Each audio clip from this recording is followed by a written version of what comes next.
So, sa macaron na tomato paste, tomato fresh.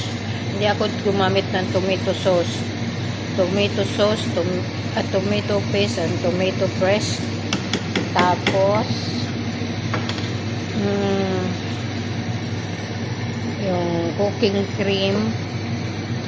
Tapos, ang mga spices niya, salt, at saka yung oregano, tapos basil, at saka ano pa ba?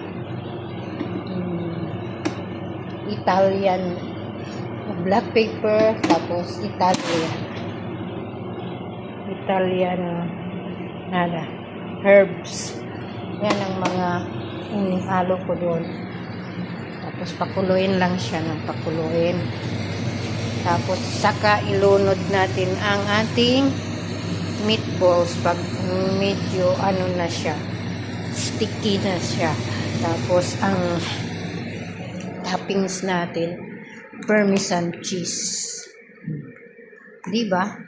Saan ka pa? Syarog di sila mabusog.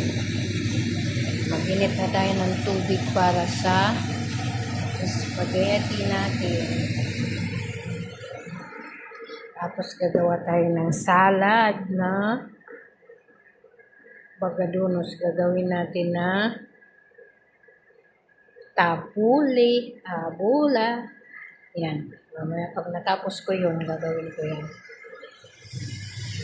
Kusina time naman si Mercy.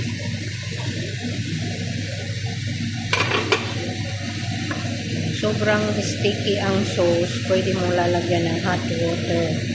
Tapos i-try mo siya. Tama ba?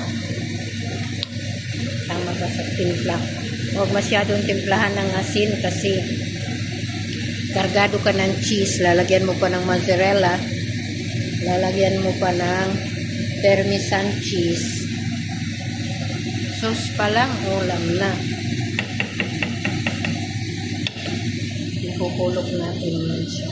Ang ating meatballs na ginawa. Prinito ko pala yan siya sa olive oil.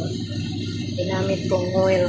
Pati sa pag-isa ng sibuyas, bawang, olive oil na may kasamang butter.